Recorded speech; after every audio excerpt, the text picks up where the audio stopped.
मैं आपको निश्चित तौर पर कह सकता हूं, उनके जीवन में एक लिमिट से ज्यादा उन्नति कभी नहीं मिलेगी। एक व्यक्ति आप जो सर्वश्रेष्ठ हो, वो दोपहर में आराम करने वाला मुझे दिखाइए, फिर मुझे बताइएगा कि ये आदमी देखो दोपहर में आराम करता, उसके बावजूद भी बहुत बहुत सफल है। सफलता के आयाम में कहीं कोई कमी रह गई होगी, सफलता कंप्लीट होने में कहीं कोई कमी रह गई होगी, वो पूरा सफल नहीं हो पाएगा। क्यों? क्योंकि उसकी आदतों में, उसकी प्रवृत्तियों में आराम है, सोच में आराम है। दोपहर का कोई काम वो नहीं करेगा क्योंकि उसे उस समय आराम करना है। आदतन उसने अपने शरीर को, अपने मन को, बुद्धि को, विवेक को ये मैसेज कर रखा है कि मुझे इस समय आराम करना है। और वैसे भी जो लोग बहुत सोते हैं, जिन्हें बहुत ज्यादा नींद आती है, सामान्य लोग भी ऐसी चीजों को दरिद्रता कहते हैं। ऐसा व्यक्ति सफल नहीं हो पाता जीवन में। ऐसे व्यक्ति के जीवन में सफलता स्वयं कुबेर भी नहीं ला सकते, क्योंकि प्रवृत्तिगत दरिद्र है वो।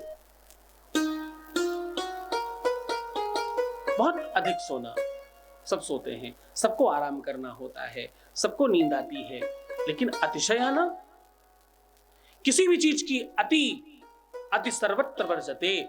आप अपनी एज का चिंतन करो। तुम इतने साल के हो गए, इतने वर्षों के हो गए, तुमने क्या किया है, क्या खास बनाया है, क्या स्पेशल कर लिया? तुम्हारा ही काम करने वाले व्यक्ति दूसरा तुमसे बहुत कुछ पा गया होगा, जाने क्या क्या मिल गया होगा उसको। एक आलू बेचने वाला, सब्जी बेचने वाला सामान्य होता है? वैसे तो सामान्य नहीं होता, लेकिन लोग ऐसा मानते हैं। एक चिंतन ने उसको भी मॉल तक पहुंचाया, फिर दूसरे चिंतन ने उसी आलू को चिप्स बना करके कम से कम 1000 गुना ज्यादा उसका मूल्य बढ़ा दिया। ये आराम तलब लोग नहीं हैं जो ये कर रहे हैं, ये सब पराक्रमी लोग हैं, ये सब परिश्रमी लोग हैं, ये सब कर्मठ हैं, ये सब कर्मशील हैं, और ये कर्म ऋषि हैं। हाँ, अधिक कर्म करने वाले लोग हैं। अतिशय रगड़ करे जो कोई, अनल प्रगट चंदन से होई। अतिशय रगड़ करे जो कोई, अनल प्रगट चंदन से होई। चंदन सी शैतल्यता कहीं और होती नहीं। कम लोग जानते हैं कि चंदन में विषधर सर्प बहुत पाया जाता है चंदन के पेड़ के आसपास। क्यों? क्योंकि सर्प के पास विष होने की वजह से तपन है, जहर होने की वजह से तकलीफ है, और उस गर्माहट को, उस ऊष्मा को चंदन शांत करता है। चंदन प्रवृत्ति में भी शीतल है, आदतों में भी शीतल है, स्पर्श में भी शीतल है। चंदन कई तरीके से शीतल है। इसी वजह से चंदन को मस्तक पर लगाया जाता है। भाल कपाट में लगाने का सबसे बड़ा कारण चंदन की शैतल्यता और शीतलता है। पवित्र तो है ही है। भाल में, कपाट में भगवान शिव का वास है और वहां चंदन लगाया जाता है। शिवलिंग पर कोई चीज सबसे ज्यादा अगर चढ़ाई जाती तो वो चंदन है।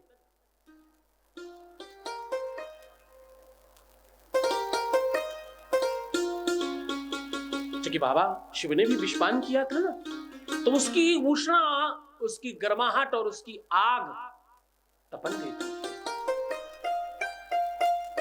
चंदन विष व्यापत नहीं, चंदन विष व्यापत नहीं, लपटे राहत भुजंग। उसमें सर्प लपटे रहते लेकिन उसमें विष नहीं प्रवस्त होता। तुम अगर शीतल हो, शैतल्य हो, शांत हो, तुम पर बुरी चीजों का प्रभाव नहीं पड़ेगा।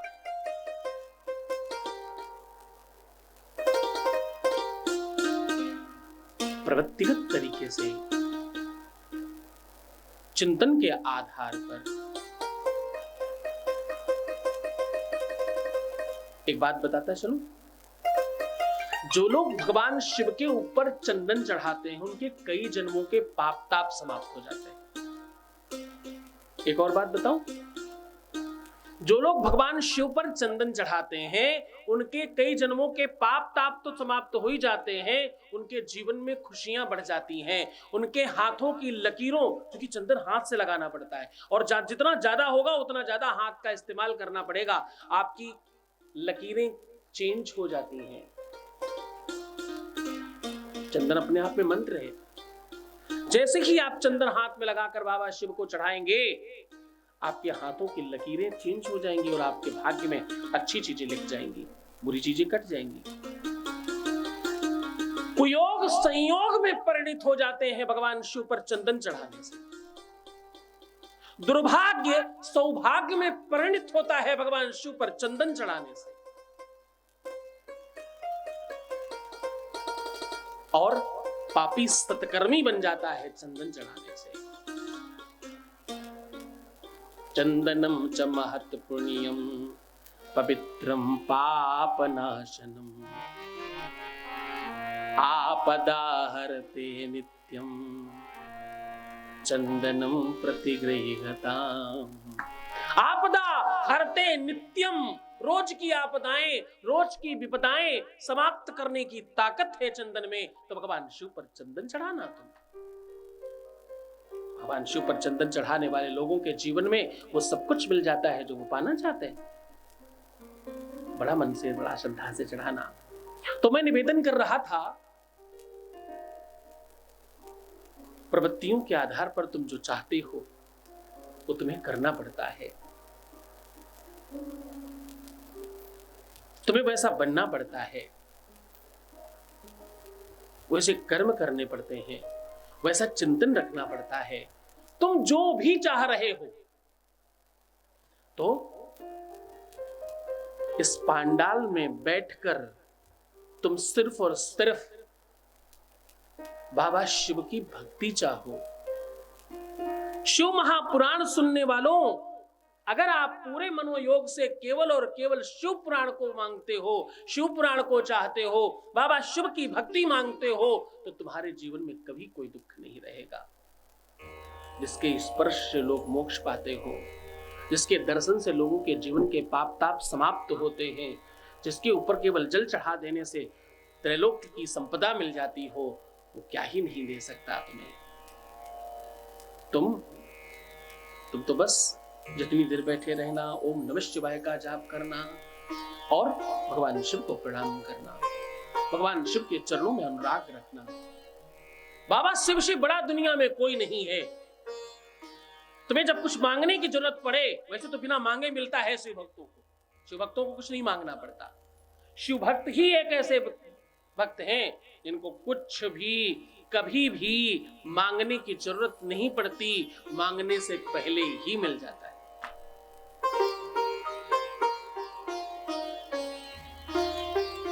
मांगने की जरूरत नहीं पड़ती, कुछ बोलना नहीं पड़ता, कुछ कहना नहीं पड़ता, अपने आप बाबा दे देता है। बाबा की अपनी महिमा है, बाबा का अपना प्रताप है और बाबा स्वयं ये चाहता है कि आपको मांगना ना पड़े। आइए रुद्राष्टकम का पाठ करें। भगवान रुद्र के इस पवित्र पाठ को जो लोग पढ़ते हैं, सब लोग देखकर पढ़ेंगे, जिन्हें याद है वो भी कोशिश करें देखकर पढ़ें, क्योंकि स्तोत्र का पाठ निषेध है बिना पुस्तक के पाठ करना। जब आप किसी भी ग्रंथ का स्पर्श करते हैं, जब आप किसी भी ग्रंथ का दर्शन करते हैं, तो आपको पुण्य एक अतिरिक्त मिलता है। जो लोग सिख धर्म से हैं उन्हें समझ में आएगा। सिख धर्म में तो पूरा धर्म ही एक ग्रंथ पर है। वो कहते हैं ग्रंथ ही हमारे गुरु हैं। हमारे गुरु कौन है? गुरु ग्रंथ साहब। और भगवान कौन है? गुरु ग्रंथ साहब। ग्रंथ ही गुरु है, ग्रंथ ही भगवान है, ग्रंथ ही उनका सर्वस्व है। तो ग्रंथ का स्पर्श करना, उसका दर्शन करना अपने आप में एक और बल बढ़ाता है। नमामि समीसान निर्वाण रूपम, नमामि समीसान निर्वाण रूपम, विभुं व्यापकं ब्रह्म वेद स्वरूपम, विभुव्यापकं ब्रह्मवेदं रूपं, निजं निर्गुणं निर्विकल्पं निरीहम्, निर्गुणं निर्विकल्पं निरीहम्, चिदाकाशमाकाशवासं भजेऽहम्, चिदाकाशवासं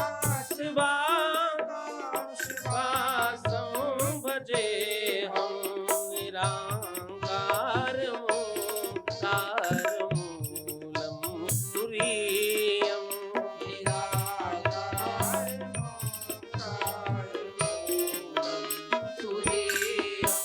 गिरा ज्ञान गोतीतमीशं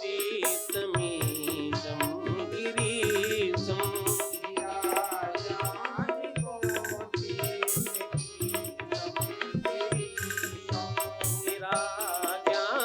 गोतीतमीशं गिरीशं,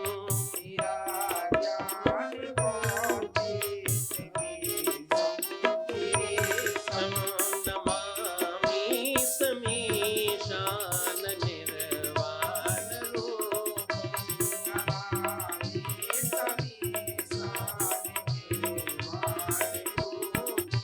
नमामि समीशान निर्वाण रूपम्,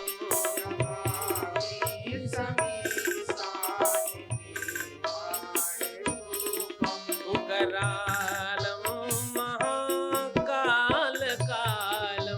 कृपालं, महाकालकालं कृपालं, गुणागार संसार पारं नतो, संसार पारं नतो,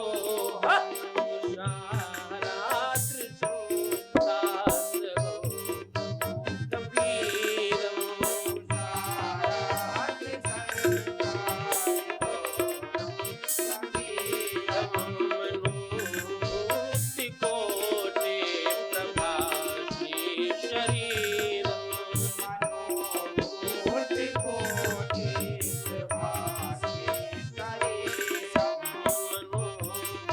मनोभूति कोटि प्रभास्मि शरीरम्,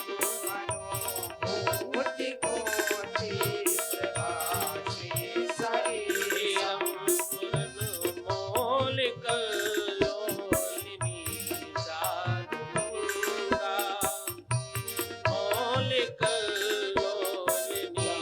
चारुगङ्गा, लसद्भालवा नेत्रकण्ठे भुजङ्गा, भालवाले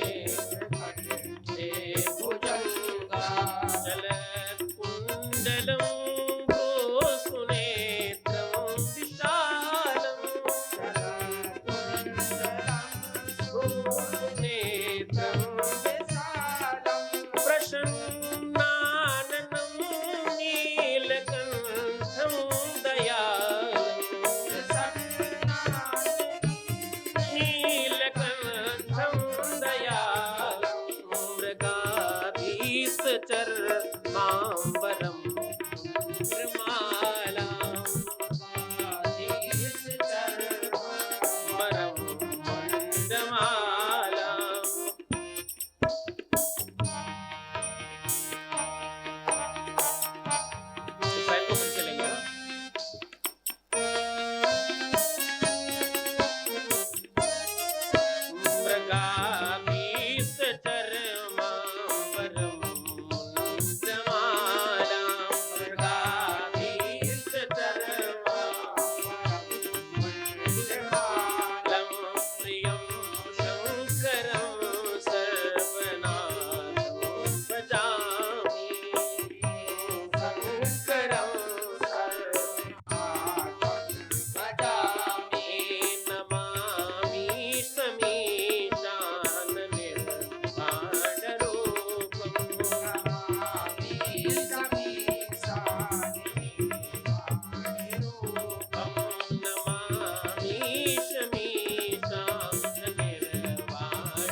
दयासूल निर्मूलनं शूलपाणि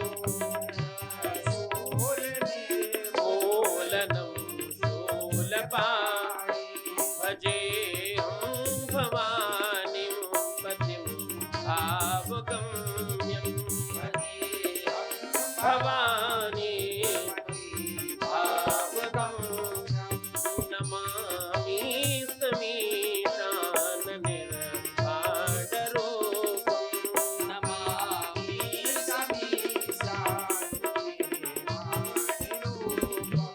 नमामि समीशान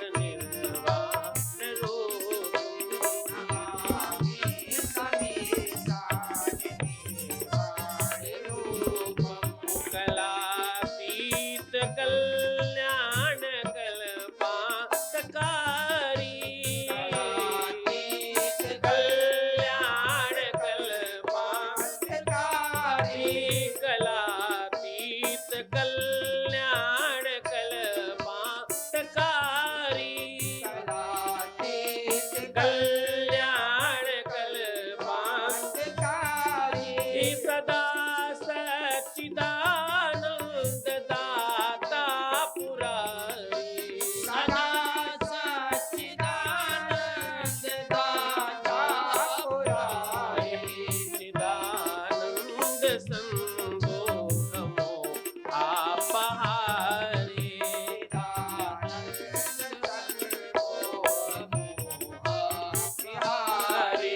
प्रसीद प्रसीद प्रभो मन्मथारी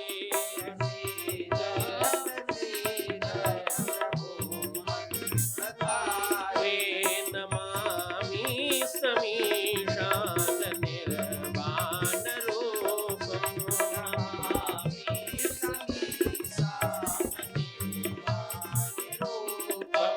नमामि समीशान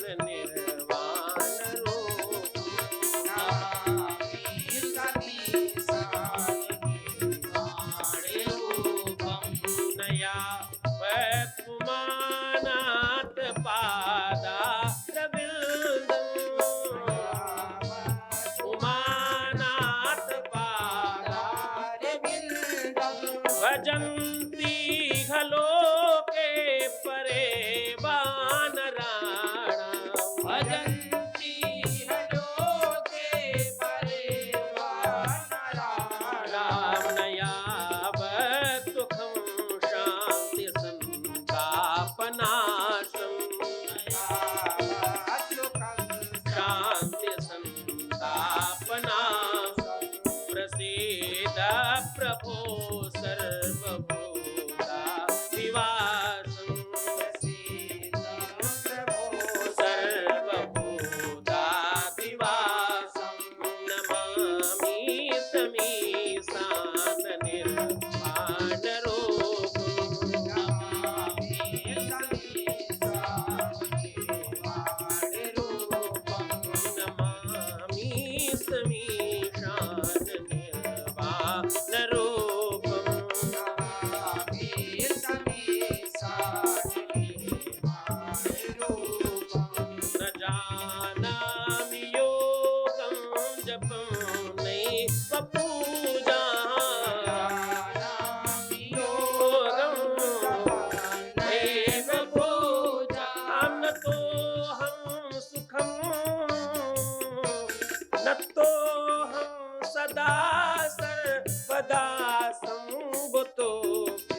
निर्वाण रूपम नमामि समीसा निर्वाण रूपम। रुद्राष्टकमिदं प्रोक्तं विप्रेण हरतोषये ये पठन्ति नरा भक्त्या तेषां शंभु प्रसीदति। बोलो शंकर भगवान की जय हो। बोल डमरुआ वाले की जय हो। बोलो माँ के भरतार की जय हो। बोलो शंकर सरकार की जय हो। भगवान शिव की इस स्तुति का पाठ करना, शिव रुद्राष्टकम का पाठ करना, मानो भगवान के रुद्र स्वरूप का दर्शन करना है। इस स्तोत्र का जो भी पाठ करता या कराता है उसके जीवन में सर्व सुलभता बढ़ती है, सुख शांति समृद्धि ऐश्वर्य और कीर्ति का लाभ होता है और जीवन में उच्च पद पर पहुंचता है, मनचाहे फल की प्राप्ति कर पाता है और भगवान शिव की भक्ति और उनके चरणों में अनुराग प्राप्त कर अंत में शिवलोक हो जाता है।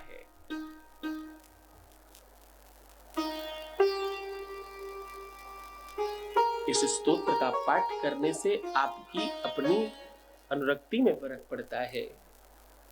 इस स्तोत्र का पाठ करने से आपके अपने चिंतन में फर्क पड़ता है।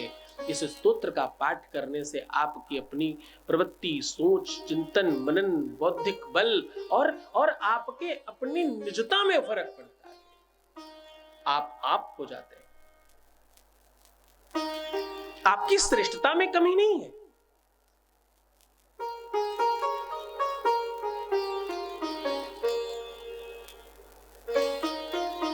जीवन में श्रेष्ठता कम है ऐसा नहीं है, तुम्हारे शरीर में कोई कमी है ऐसा नहीं है। तुम्हारे शरीर में, आत्मा में, बुद्धि में, मन में, चित्त में, आपके स्वभाव में परमात्मा ने वही सब डाला है जो दूसरों के डाला था, सब एक जैसा बनाया था। तुम उसे परिवर्तित कर रहे हो, तुम सोच नहीं पा रहे, तुम समझ नहीं पा रहे, बस इतनी सी बात है। ताकत तो उतनी ही है। कोई अगर 100 किलो उठा सकता है तो तुम भी उठा सकते हो। क्या करना पड़ेगा? उसके लिए तुम्हें अभ्यास करना होगा। केवल तुम भी 100 किलो उठाने लग जाओगे। एक बार जिसके दोनों पैर थे वो विश्व के सबसे बड़े पर्वत पर, पहाड़ पर चढ़ गया, माउंटेन की चढ़ाई चढ़ गया। हाँ, जिसके दोनों पैर थे। बड़ी प्रशंसा हुई, पूरे विश्व में बड़ा नाम हुआ और बड़े खिताब उनके नाम पर बन गए कि दुनिया के सबसे बड़े पहाड़ पर इन्होंने अपनी ताकत से, अपने बल से वहां तक पहुंचे और वहां जाकर झंडा फहरा कर आए। बड़ा काम किया है इन्होंने। सबने बड़ी उनकी प्रशंसा की। अब होता यूं हो कि जगह जगह उनके लिए स्वागत का समारोह रखा जाने लगा। उन्हें बड़ा मान और सम्मान मिला समाज में। कालांतर में कुछ दिन व्यतीत हुए, एक दूसरा व्यक्ति चढ़ गया उसी पहाड़ पर, उसी पर्वत पर, किंतु अब इस आदमी का एक पैर नहीं था। तो जो पहले वाले शख्स थे उनको लोगों ने दरकिनार कर दिया। इसके तो दोनों पैर थे, ये चढ़े तो क्या ही बात है। खास बात तो ये है कि इनका एक पैर नहीं है, फिर भी ये चढ़ गए। अब इनका बड़ा सम्मान हुआ। देश में विदेश में सबने बड़ा नाम किया और सबने बहुत सम्मान किया, बहुत स्नेह किया। आश्चर्य तो तब हुआ जब कालांतर में एक और आदमी चढ़ गया और इसके दोनों ही पैर नहीं थे।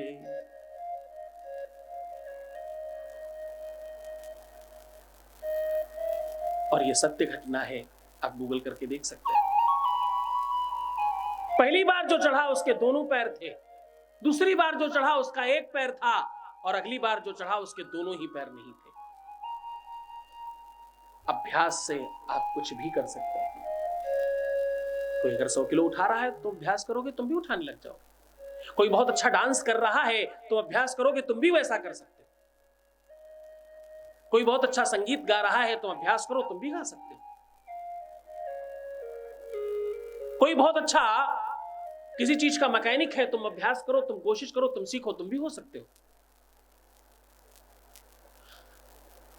तुम अभ्यास करो, तुम शिक्षित हो सकते हो। क्लास में जाके, कक्षा में जाकर, स्कूल में जाकर के, कोचिंग में जाकर तुम करते क्या हो? अभ्यास ही तो करते हो।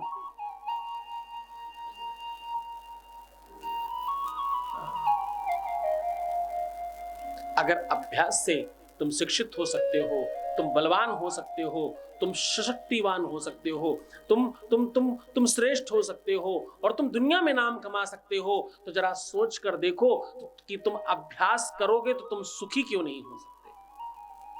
तुम अब अगर अभ्यास करो शिव महापुराण सुनने का, तुम सुखी क्यों नहीं हो जाओगे? तुम अभ्यास करो शिव मंदिर में जाने का, तुम सुखी क्यों नहीं हो जाओगे?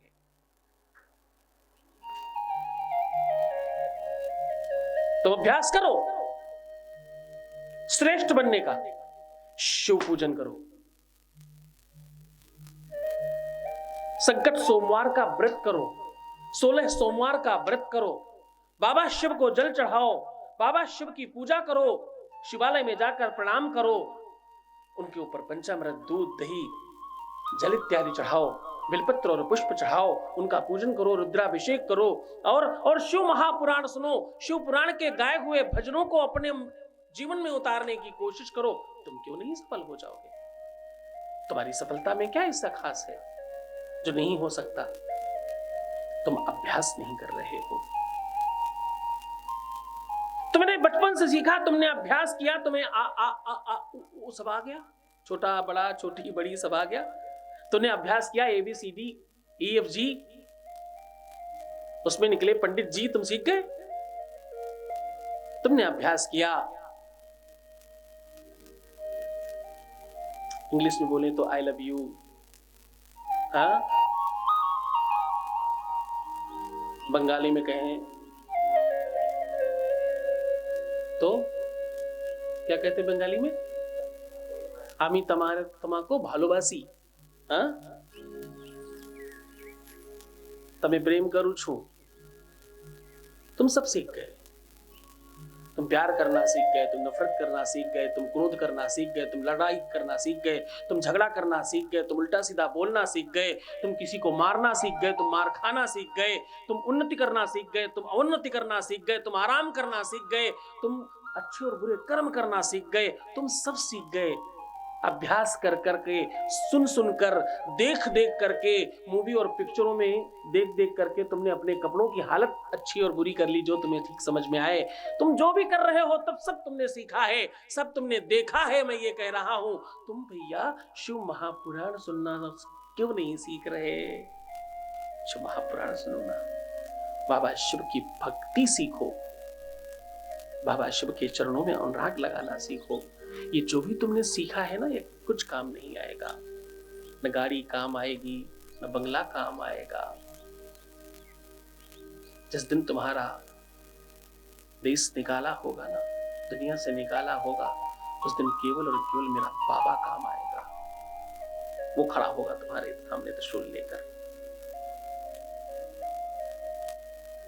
दुनिया में सब नाते छूट सकते हैं, सारे रिश्ते और नाते आपके दरकिनार हो सकते हैं। बाबा के साथ बनाया हुआ संबंध और प्रेम कभी भी खराब नहीं हो सकता। ये वो प्रेम है जिसमें एक बार लग जाए, एक बार मन जम जाए तो सब बेकार लगने लगता है। तुम दुनिया में जब किसी से प्रेम करते हो तो वो तुम्हें धन वैभव देता है कदाचित। कुछ लोग तो केवल रिचार्ज कराने में ही खुश हो जाते हैं। हाँ, छोटे मोटे गिफ्ट और हल्का फुल्का डिनर ही सफिशिएंट हो जाता है। आजकल तो क्या क्या खाने की वस्तुएं हैं, नाम से ही लालच आता है। लेकिन ये मेरा लालच मुझे खींच नहीं पा रहा है, मुझे तो रोटी खींचती है। और तुम क्या कहते हो? हम तो पिज्जा खाएंगे, हम तो बर्गर खाएंगे, हम तो पिज्जा खाएंगे, हम तो बर्गर खाएंगे, हम तो चाउमीन और मैगी में खूब चबाएंगे, हम तो पिज्जा खाएंगे, हम तो बर्गर गर गर गर गर गर गर खाएंगे, हर घर घर खाएंगे, सब पूरा घर मिल कर के खाएंगे, है ना? पिज्जा की एक एक स्लाइस निकाल निकाल कर खाएंगे। सत्य मानना, पिज्जा की वो चीज बहुत दिनों तक मुझे खराब लगती रही, खट्टी लगती थी मुझे। एक आध बार जब खाने को मुझे सुअवसर प्राप्त हुआ, मेरे बड़े सत्कर्मों का फल मुझे मिला, पिज्जा खाने का सुअवसर प्राप्त हुआ मुझे, तो शुरुआत में वो मुझे खट्टा लगता रहा। तो मैं संकोच बस न कहता रहा, मैं हर बार ये चिंतन करता था, सोचता था, विचार करता था, कहूं क्या, ये खराब हो गया है, मुझे हर बार ताजा दिया करो। क्योंकि गर्म करके आता था तो मैं ये कह नहीं पाता था कि ताजा दो। बहुत दिनों बाद पता चला कि एक्चुअली वो खराब ही होता है,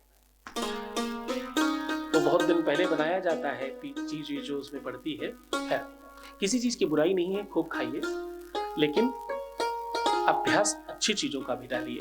बुरी चीजों का अभ्यास तो पड़ रहा है, आप नहीं चाहे तो भी।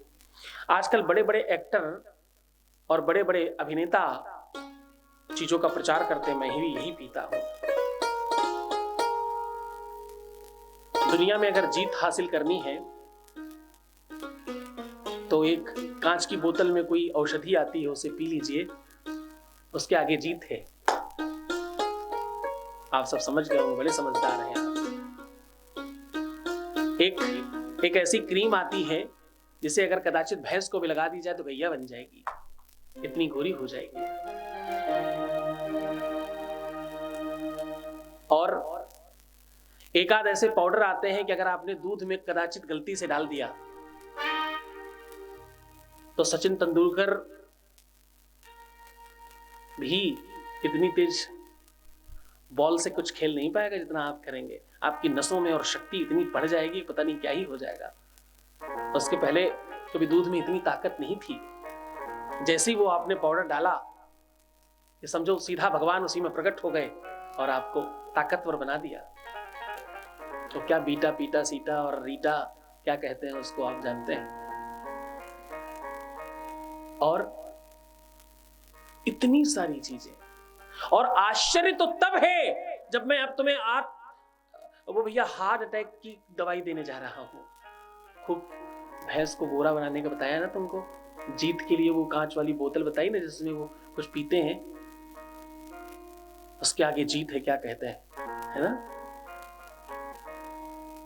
अब हार्ट अटैक की औषधि अपने घर में रखो।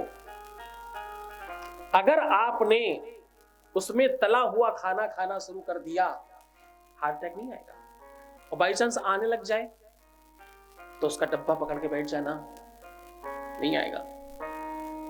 आ भी रहा होगा तो बाहर चला जाएगा। क्या गजब प्रचार है। एक कोई तेल है खाने वाला, अगर कदाचित गलती से आपने खा लिया तो हार्ट अटैक जीवन में कभी नहीं आएगा। वन टाइम खाना है मात्र। अगर कहीं घर में रख लिया पूजा की अलमारी में, उसको आरती करनी शुरू कर दी उसकी, तो हार्ट अटैक क्या होता आपको पता ही नहीं चलेगा। ये प्रचार है उसका, चिंतन से परे है और हम सब मान रहे हैं। क्या है ये? अभ्यास है।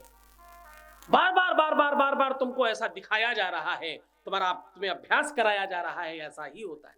आपने मानना शुरू कर दिया, ऐसा ही होता है।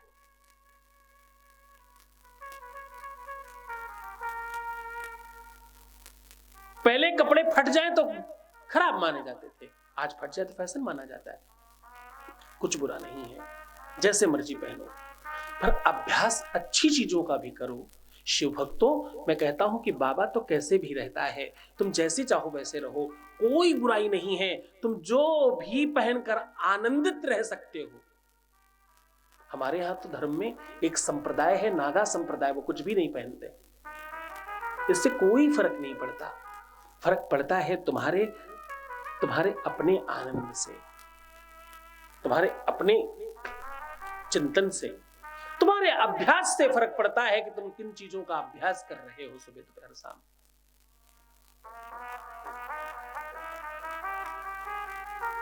आजकल सच मानना,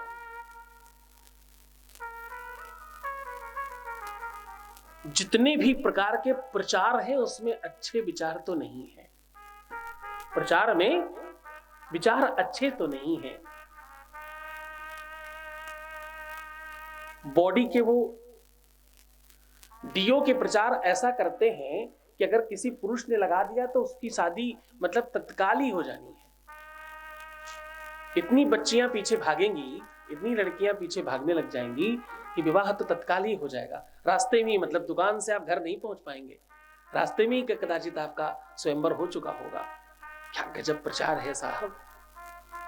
एक बार विचार नहीं करते कि वो क्या परोस रहे हैं, भारतीय संस्कृति को कहां ले जाने की कोशिश कर रहे हैं। और आश्चर्य है कि बड़े बड़े पुरोहित भी इन सब चीजों में लगे हैं। एकदम अच्छी बात नहीं है। व्यापार होना चाहिए, किसी भी चीज पर विचार अच्छा होना चाहिए, चिंतन अच्छा होना चाहिए। हमारे एक बहुत अच्छे जानने वाले हैं, मैं नाम दोनों का ही नहीं बताऊंगा, जो जानने वाले हैं और वो जिसके पास गए वो दोनों का नाम नहीं बताऊंगा क्योंकि दोनों बड़े नामचीन हैं। वो किसी बड़े प्रचारक के पास गए, बड़े अभिनेता के पास गए कि मुझे धर्म का प्रचार कराना है। आपको जानकर बड़ा आश्चर्य होगा, अभिनेताओं में से 99.9% लोगों ने ये कह के मना कर दिया कि ये ढकोसला, इसमें नहीं जाएंगे हम, इससे अंधविश्वास बढ़ेगा और हम नहीं जाएंगे। मुझे कोई एक सिंगल एडवर्टाइजमेंट ऐसा बता दीजिए जिसमें अंधविश्वास नहीं है। क्या सच में उस क्रीम को लगा के कोई गोरा हो जाएगा? जो गोरा है वही गोरा होगा, काला कोई गोरा नहीं हो सकता। क्यों नहीं कहते ये बात?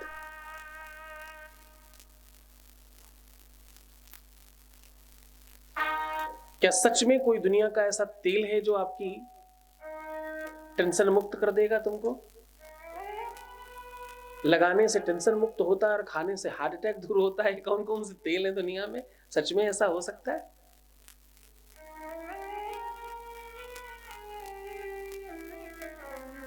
महिलाओं को हड्डियां मजबूत करनी हो तो पाउडर खाएं, बच्चों को जल्दी बड़ा होना हो तो पाउडर खाएं, खूब ताकतवर होना हो तो पाउडर खाएं। अरे भैया रोटी खाने दो साहब, चिंतन है, भोजन करने दो, रोटियां खाने दो, क्यों पाउडर खिला रहे हो? धूल, धुआं, धोखा तो हम बहुत खाए हुए हैं, हम तो पहले ही बहुत ठुकराए हुए हैं। हम सब शुभ भक्त हैं, हमें रोटी खाने दो साहब, हमें तो वही उसी में आनंद है। जितने भी पाउडर हैं इनमें सब में वही है, धूल, धुआं, धोखा। तो मत खाओ धूल, धुआं, धोखा। तुम्हें खाना है तो शिव प्रसाद खाओ, जो तुम्हारे किचन में तुम्हारी अन्नपूर्णा में पकता है उसे खाओ और अच्छे से बनाओ, खूब प्यार से खाओ। इससे तुम्हारा धन भी बढ़ेगा, फिजूल खर्च नहीं होगा तो बढ़ेगा ना, और तुम्हारा परिवार भी स्वस्थ होगा, बीमारियों से मुक्त होंगे तुम ज्यादा स्वस्थ रह सकोगे और तुम ज्यादा अच्छे हो सकोगे। अभ्यास डालो, अनुभव बढ़ाओ अपना। इस दिशा में भी तुमने सब अनुभव बढ़ाए हैं। शिव महापुराण के मार्ग पर चलकर इस अनुभव को भी बढ़ाओ, फिर देखना तुम सच में चेंज हो जाओगे। बंद करो ये कहना हम तो पिज्जा बर्गर खाएंगे, चाउमीन चबाएंगे।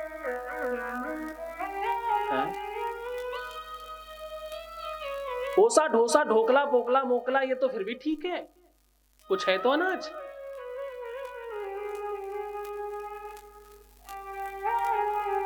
और एक महान शोध हुआ है, कई हजार वैज्ञानिकों ने मिलकर के शायद यह शोध किया होगा।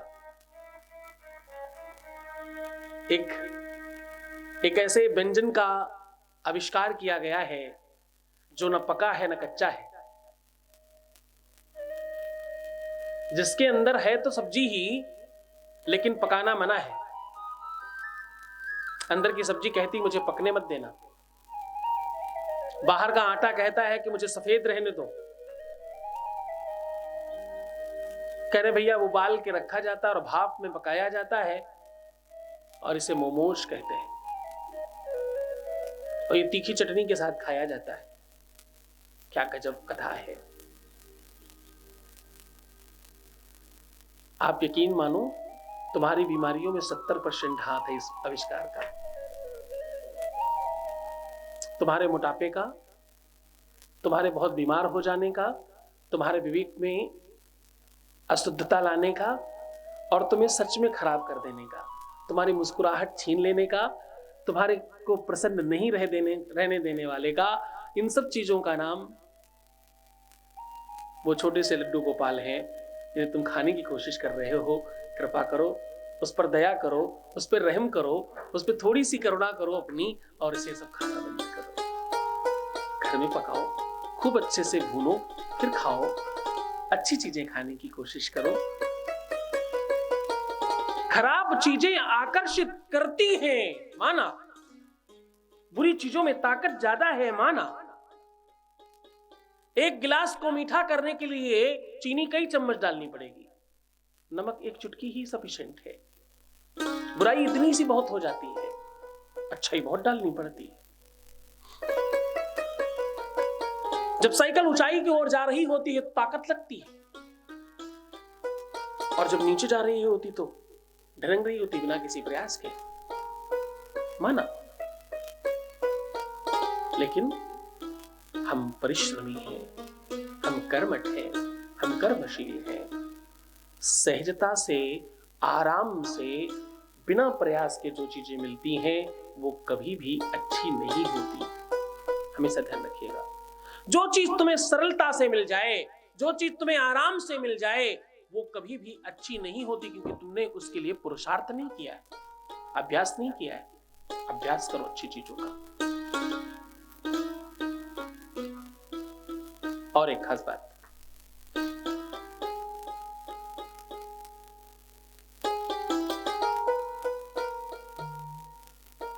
सूर्यास्त के बाद ये काम नहीं करना चाहिए।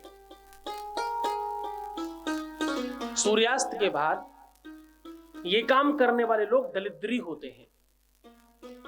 सूर्यास्त के बाद ये काम करने वाले लोग अभागे होते हैं। सूर्यास्त के बाद ये काम जो लोग करते हैं उनके जीवन में बहुत सारे दुखों का आमंत्रण कार्ड छाप रहे हैं, ऐसा समझकर करना। क्या सूर्यास्त के बाद जो लोग झाड़ू लगाते हैं,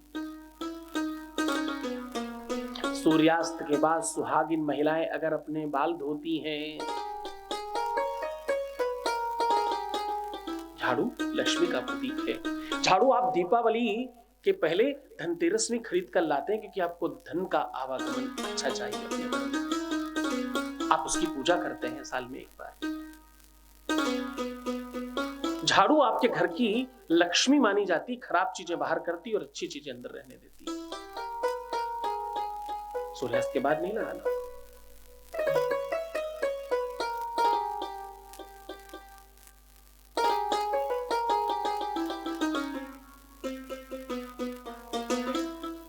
हर दुख के पीछे सुख छिपा है। दुख के पीछे सुख मिलता है, और 12 वर्षों के बाद विप्र घूरे का दिन भी फिरता है। घूरा समझते? घूरा कहते हैं गांव में जहां कूड़ा करकट डालते हैं, जहां गंदगी इकट्ठी करते थे। अपने घर का गोबर, करकट, गंदगी उठाकर एक जगह डालते थे गांव में, उसे घूरा कहते थे। कहते हैं 12 सालों के बाद उसे भी एक बार साफ किया जाता है और उसकी सफाई होती है, उसका दिन परिवर्तित होता है। तो गलत चीजों को भी एक दिन अच्छा समय आता है। हर दीपावली में धनतेरस को तुम लोग झाड़ू जरूर खरीद कर लाते हो, उसकी पूजा होती है उस दिन। सूर्यास्त के बाद कुबेरी के टाइम पर ये नहीं करना चाहिए। नाखून नहीं काटने चाहिए, बाल नहीं धुलने चाहिए, छोर कर्म नहीं कराना चाहिए। क्यों नहीं करना चाहिए? आयुर्वेद कहता है कि तुम्हारी चंद्र नाड़ी और सूर्य नाड़ी 2 नाड़ियां हैं, इसलिए आयुर्वेदाचार्य हमेशा यहां हाथ लगाता है और देखता है धक धक धुक धुक, धक धक धुक धुक, धक धक धुक धुक। एक सूर्य की, एक चंद्रमा की, एक सूर्य की, एक चंद्रमा की, एक सूर्य की आई, चंद्रमा गई, चंद्रमा नहीं आ रहा, चंद्रमा नहीं आ रहा, सूर्य आया, चंद्रमा गया, चंद्रमा कमजोर है। मतलब अब तुम्हें विलायक बताएगा, इन 2 नाड़ियों से वो तुम्हारी वात, पित्त और कफ को समझेगा और तुम्हारा इलाज करना शुरू कर देगा। तो भैया ये 2 नाड़ियां हैं सूर्य और चंद्र की। जो काम सूर्य नाड़ी में होता है वो चंद्र नाड़ी में नहीं होता, जो चंद्र नाड़ी में होता है वो सूर्य नाड़ी में नहीं होता। सूर्य के रहते रहते अगर आप अपने घर की गंदगी निकालते हैं तो आपके लिए शुभ है। चंद्रमा के आने के टाइम पर अगर आप अपने घर से गंदगी निकालते हैं तो आपके लिए अशुभ है। क्यों? जिस चीज को तुम गर्म करते हो, कभी गर्म पानी में थोड़ा सा वो नील या कोई भी रंग डालने की कोशिश करना, फट से मिल जाएगा। और ठंडे पानी में डालना बहुत देर से मिलेगा। गर्म पानी में चीनी डालना जल्दी मिल जाएगी, ठंडे पानी में चीनी डालोगे बड़ी देर घोटते रहोगे फिर भी नहीं मिलेगी। खूब ठंडा पानी करो, फिर चीनी मिलाकर दिखाना, करते रहो, रगड़ते रहो, रगड़ते रहो, लगे रहो, लगे रहो, लगे रहो, लगे रहो, लगे रहो, लगे रहो, नहीं मिलेंगे हम तो भैया। ठंडी चीजों में और गर्म चीजों में एक बड़ा अंतर है। गर्म चीज जल्दी एक्सेप्ट करती है किसी चीज को, ठंडी चीज नहीं करती। इसीलिए हम जो भगवान को देना चाहते हैं वो बर्फ में नहीं डालते, आग में डालते हैं और स्वाहा, क्या कहते हैं? स्वाहा।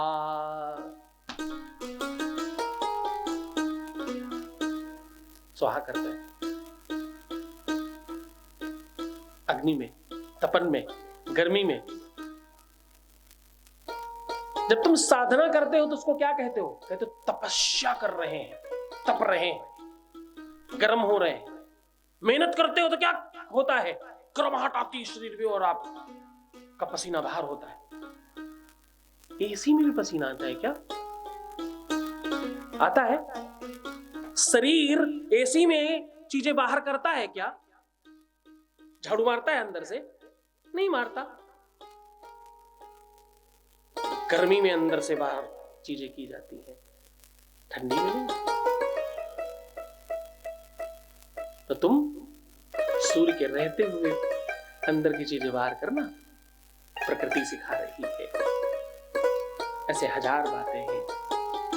उदाहरण में शौर कर्म नहीं करना, नाखून नहीं काटना, बाल नहीं धोना, झाड़ू नहीं लगाना, और एक काम नहीं करना सूर्यास्त के बाद। सूर्यास्त के बाद किसी को कुछ भी लेन देन नहीं करना। उधार लेना और उधार देना ये दोनों शास्त्र के विरुद्ध हैं, खासतौर से सूर्यास्त के बाद। लोग शाम को पैसे नहीं देते, देते नहीं देते। शाम को सूर्यास्त के बाद किसी को बोलो भाई वो सिंदूर दे दे, दुकानदार देगा? दुकानदार देगा? नहीं देगा। सूर्यास्त के बाद सिंदूर क्यों नहीं देता? क्या बात है? वही कहता है सिंदूर सौभाग्य का पूरक है। सिंदूर तुम्हारी भाग्य का, तुम्हारे सुहाग का पूरक है। सिंदूर पारिवारिक वृद्धि का कारण है। सिंदूर प्रकृति को उसके निर्माण में सहयोग करने की भावना का नाम सिंदूर है। सिंदूर 2 आत्माओं के मिलन का सूचक है।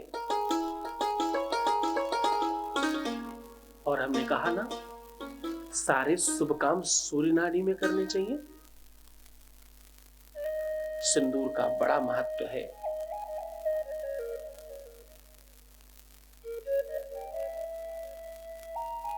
और ध्यान रहे, हनुमान जी की पूजा भी द्वादशावतारी है भगवान शिव के, सूर्यास्त के पहले ज्यादा अच्छी होती है। सूर्य के रहते रहते पूजा करिए, सूर्य गुरु हैं इनके। और भगवान हनुमान के जो आराध्य हैं वो सूर्य वंश में पैदा हुए हैं, इसलिए हनुमान की पूजा सूर्य के रहते रहते करनी चाहिए।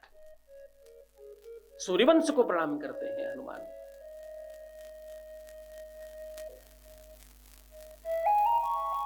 जब बूटी लेने जा रहे थे तो हनुमान ने सूर्य से कहा, देखना प्रभु, संकट तुम्हारे वंश में है, निकल मत आना सवेरे, जल्दी, हम जब वापस आ जाए तभी आप आ रहा ना आप। और आशा करता हूं कि स्वल्प निवेदन आप स्वीकार करेंगे, छोटा सा निवेदन कर रहा हूं, यह स्वीकार करेंगे, वरना तो आप जानते हैं हनुमत कितना मतवाला है। आपको तो पता है हमने बचपन में नाश्ता कर लिया था आपका, तो ये तो काम हम कभी भी कर सकते हैं। तो भैया ध्यान रहे कि आप ऐसा करेंगे। तो निवेदन भी आदेशात्मक है इनका, उनका पूजन हमेशा दिन में करने, सूर्य के टाइम पर करें। क्यों? क्योंकि वो सूर्य वंश को प्रणाम करते हैं।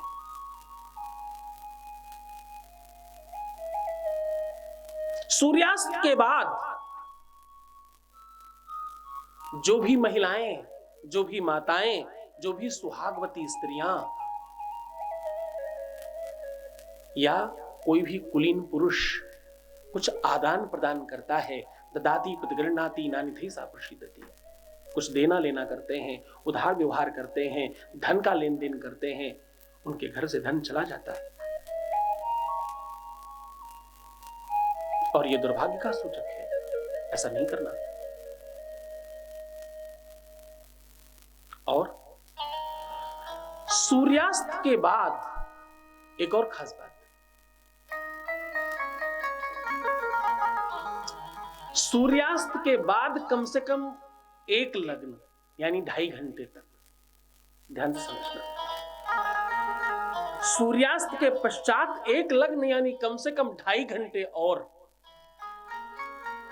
शारीरिक संसर्ग नहीं करना चाहिए। ऐसा करने वाला पुरुष नपुंसक हो जाता है और स्त्री बांझ हो जाती है। प्रमाण है इसके।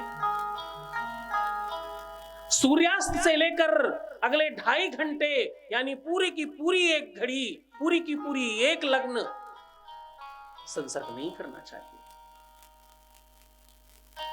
ऐसा करने वाले लोगों के घर में संतान बहुत अच्छी नहीं आती, संतान पक्ष खराब हो जाता है, या तो संतान होती नहीं है या तो होती है तो बहुत अच्छी नहीं होती।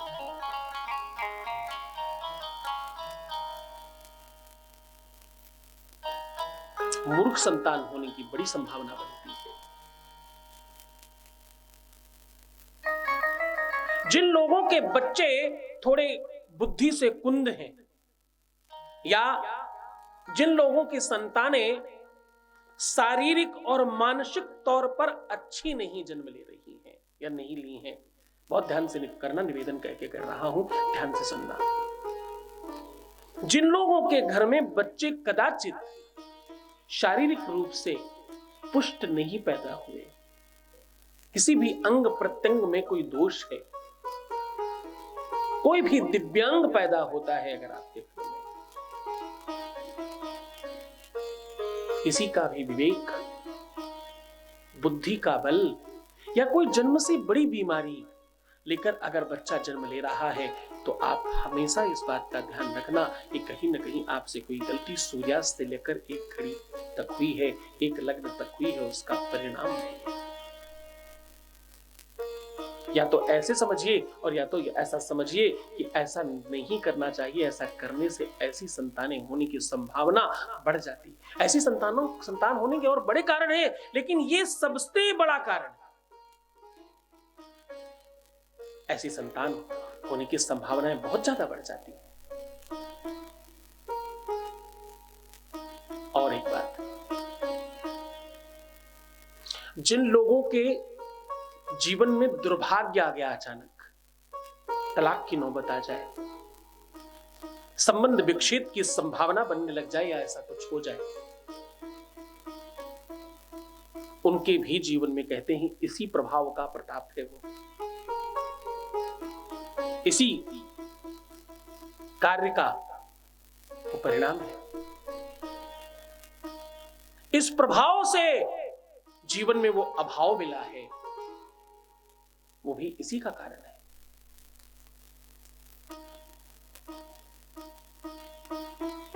तो ध्यान रहे, सूर्यास्त के बाद इन सब नियमों का आप पूरी तरह से पालन करें। ध्यान रहे कि आप सूर्यास्त के बाद इन चीजों का विशेष ख्याल रखें।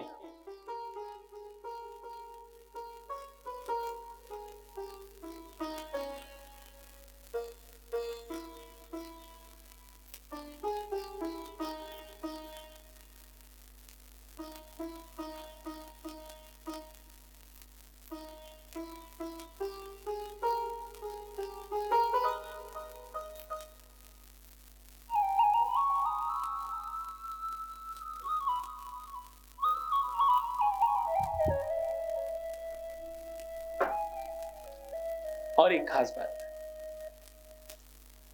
गौर से सुनना, खास बात बता रहा हूं। दुनिया में किसी भी प्रकार का अभाव हो तुम्हारे जीवन में, अगर तुम्हारे जीवन में किसी भी पक्ष में बहुत अभाव हो, चाहे वो धन पक्ष हो, आपका मैके का पक्ष हो, ससुराल का पक्ष हो, पिता पक्ष हो, पति पक्ष हो, पुत्र पक्ष हो, या कोई भी पक्ष हो, खासतौर से स्त्रियों के लिए बात कर रहा हूं, तुम्हारे जीवन के किसी भी पक्ष में बड़ा अभाव है अगर, तो सिंदूरौटा जिसे बोलते हैं, सिंदूरदानी जिसे कहते हैं, जिसमें सिंदूर रखा जाता है, उसकी बात कर रहा हूं। उसमें ये कान जैसी चीज, ये वस्तु रखने से बड़ा सौभाग्य बढ़ता है, बड़ा सौभाग्य बढ़ता है और हर पक्ष में जीवन बढ़िया होता है। सिंदूरदानी में, सिंदूरौटा में और सिंदूर के जिसमें आप सिंदूर भर कर रखते हैं, उसमें ये वस्तु रखना इतना ज्यादा शुभ होता है कि आपके घर में लक्ष्मी अनायास आने लग जाती है। आपको धनाढ्य होने का योग और संयोग बढ़ जाता है। ज्योतिषियों की माने तो ये वस्तु इतनी ज्यादा शुभ मानी जाती है घर के सिंदूरौटे में रखने की, सिंदूरदानी में रखने से आपके घर परिवार में सुख और समृद्धि अनायास बढ़ने लगती है। आपने देखा होगा पहले पुराने टाइम पर माताएं सिंदूरदानी थोड़ी बड़ी रखती थी, लकड़ी की, खूब बड़े बड़े सिंदूरौटे होते थे, खूब अच्छे से सिंदूरौटे होते थे और खूब सारा उसमें सिंदूर रखा जाता था। ये औषधि, ये वनस्पति अगर इसमें रखी जाए सिंदूर में, सिंदूर के साथ, तो तुम्हारे मांग सुहाग में तो फर्क पड़ेगा ही, तुम्हारे रिश्ते में, संबंध में तो फर्क पड़ेगा ही, तुम्हारे संबंध से जन्म लिए तुम्हारे बच्चों पर तो फर्क पड़ेगा ही पड़ेगा, तुम्हारे वंश में, कुटुंब में, परिवार में जो लोग साथ रह रहे हैं उनके ऊपर तो फर्क पड़ेगा ही, जो तुम्हें देख रहे हैं, जो तुम्हारा दर्शन कर रहे हैं, जो तुमसे मिल रहे हैं, उनके भी जीवन में फर्क पड़ेगा। तुम जिस भी व्यक्ति के जीवन में जो भी संबंध रखती हो, तुम किसी की बेटी हो, किसी की बहन हो, किसी की बीवी हो, किसी की माँ हो, किसी की दोस्त हो, तुम्हारे बड़े सारे रिश्ते, हर रिश्ते में फर्क पड़ेगा इससे। और हाँ, सिंदूर का प्रयोग इसके बाद बड़ा शुभ माना जाता है। सिंदूर का दान तुमने वैदिक मंत्रों से लिया है, सिंदूर का दान तुमने विशिष्ट मुहूर्त में लिया है, सिंदूर का दान तुमने बड़े शुभ काम के साथ अपने बड़ों का आशीर्वाद लेकर लिया है। इसलिए सिंदूर में यह औषधि, ये वनस्पति रखना आपके जीवन को और बड़ा महान बनाने का कारण शिव महापुराण कहती है कि ये औषधि, ये वनस्पति साक्षात भगवान शिव का आशीर्वाद है। मानो माता पार्वती और भगवान शिव का स्वरूप है, ऐसा मानकर रखना चाहिए। उस औषधि का नाम हत्था जोड़ी है। क्या बोलते हैं उसे? हत्था जोड़ी बोलते हैं। आप गूगल करके समझ सकते हैं, मिल जाता है, कोई बहुत मुश्किल चीज नहीं है। जो वनस्पति इत्यादि रखते हैं उनके पास ऐसी वस्तुएं होती हैं। हत्था जोड़ी सिंदूर में रखने से, जिनको हत्था जोड़ी नहीं मिले वो तांबा भी रख सकते हैं, थोड़ा थोड़ा सिंदूर का टुकड़ा भी डालकर रख सकते हैं। सोने के छोटे छोटे 2 हाथ जोड़कर बनवा कर रखना भी हत्था जोड़ी जैसा काम करता है। और बताओ, माता तुलसी की मंजरी डालकर रखना भी उतना ही शुभ होता है। और बताओ, बाबा शिव का छोटा सा बिलफल भी डालकर रखने से उतना ही फल मिलता है। और एक चीज कहूं, अगर तुम सिंदूर और सिंदरूटा, ये स्त्री और पुरुष दोनों भाव में आते हैं, विवाह में मिलते हैं, इनको दोनों को साथ रखने से भी हत्था जोड़ी जैसा ही फल मिलता है। पूरे मन से, पूरी श्रद्धा से इसको करो। भगवान शिव स्वयं कहते हैं शिव पुराण में कि इसका आपको तत्काल लाभ मिलता है और आपका जीवन श्रेष्ठ हो जाता है।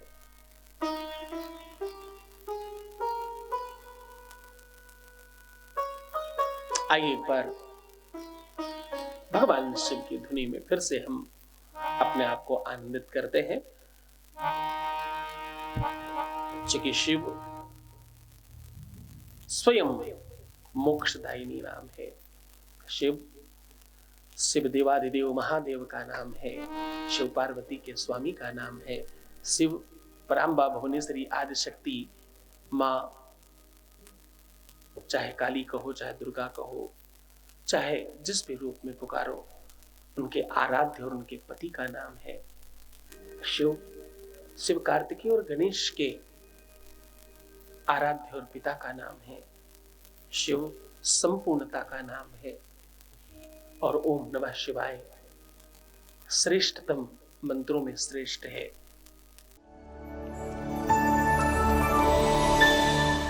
जय शिव शंभो, जय शिव शंभो, जय शिव शंभो, जय शिव शंभो, जय शिव शंभो। राजस्थान की पावन धरा जयपुर में बाबा शिव की महिमा और दिव्य दरबार शक्तियों का आह्वान हो रहा है।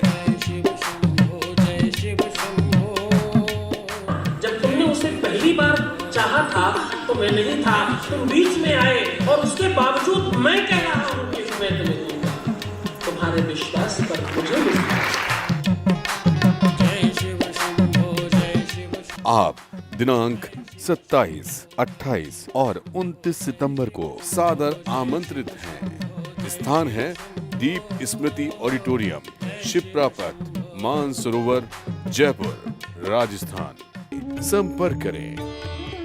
नंबर है 9936601255, 9936601255। श्री सद्गुरुनाथ जी महाराज के प्रकल्पों में सबसे महत्वपूर्ण है आध्यात्मिक शिव नगरी की स्थापना एवं बाबा शिव की महिमा कथा एवं गौ सेवा, वृद्धा आश्रम, शिशु बाल विकास, अन्न क्षेत्र, भोजन वितरण, गरीब कन्याओं का विवाह, निर्धनों को रोजगार की व्यवस्था के साथ साथ हॉस्पिटल, योग्य क्षेत्र, आयुर्वेद धाम, ध्यान भवन, सत्संग भवन, सेवा धाम, विश्रामालय, वेद विद्यालय एवं संग्रहालय, अनुसंधान भवन, रिसर्च सेंटर, ग्रंथालय और 27 नक्षत्रों के वृक्ष, भव्य प्रेमेश्वर महादेव की प्रतिमा, शिव परिवार मंदिर का भी निर्माण किया गया है। आपका संस्थान पूर्ण प्राकृतिक वातावरण, हरियाली और शांत प्रदायक क्षेत्र में स्थित है। यहाँ हजारों लोगों को भगवान शिव की भक्ति से जोड़ने के साथ साथ सतमार्ग पर चलना भी सिखाया जाता है। यहाँ वेद, वेदांग, पुराण, शास्त्र, ज्योतिष, आयुर्वेद इत्यादि पर रिसर्च के साथ साथ शिक्षा का भी प्रबंध है। यहाँ रहने का अनुभव वैसा ही है जैसे शिव भक्त रहना चाहते हैं। आप इन प्रकल्पों से जुड़ने के लिए, दान के लिए संपर्क करें 9936601255। अधिक जानकारी के लिए 8447832114।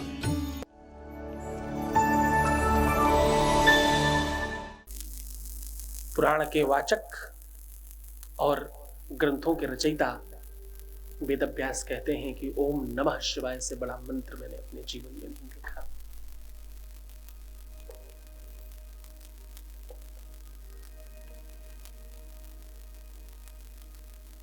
ओम नमः शिवाय, ओम नमः शिवाय, ओम नमः शिवाय, नमः शिवाय, ओम नमः शिवाय, ओम नमः शिवाय, ओम नमः शिवाय, ओम नमः शिवाय, नमः शिवाय, ओम नमः शिवाय, नमः शिवाय, ओम नमः शिवाय, नमः शिवाय, ओम नमः शिवाय,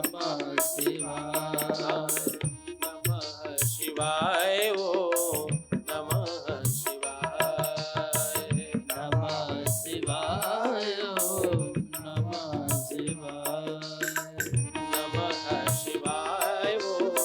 नमः शिवाय, नमः शिवाय, ओम नमः शिवाय, नमः शिवाय, नमः शिवाय, नमः शिवाय, नमः शिवाय, नमः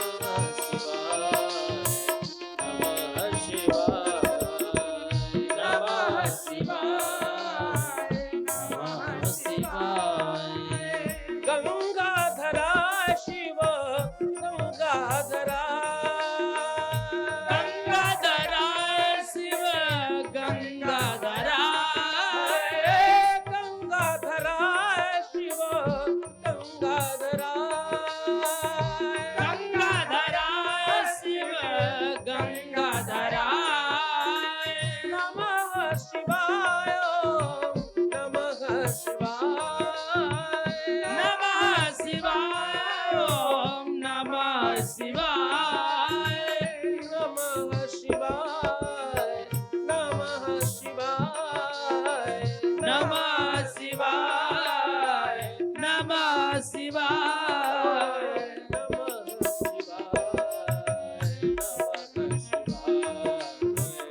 नमः शिवाय, नमः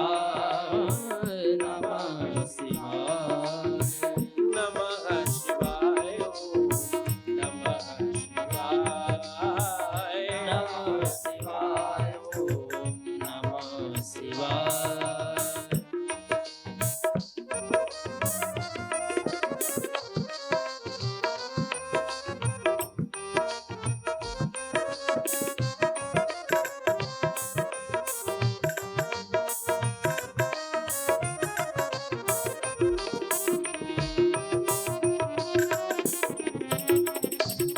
नमः शिवाय, नमः शिवाय,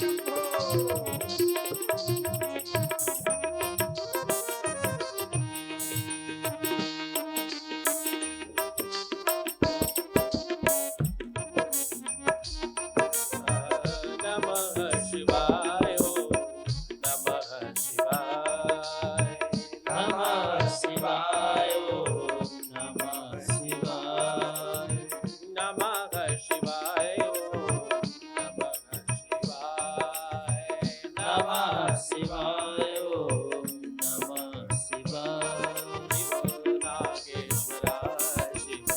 नागेश्वराय शिव, नागेश्वराय शिव, नागेश्वराय ओंकारेश्वराय शिव, कारेश्वराय ओंकारेश्वराय शिव, कारेश्वराय कालेश्वराय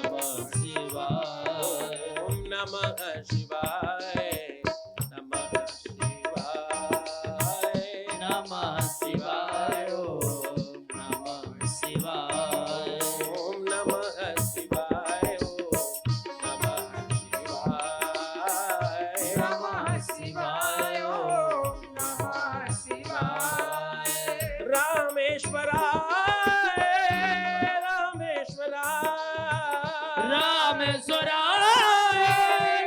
रामेश्वराय रामेश्वराय रामेश्वराय रामेश्वराय रामेश्वराय भीमेश्वराय शिव भीमेश्वराय भीमेश्वराय शिव भीमेश्वराय केदारेश्वराय शिव केदारेश्वराय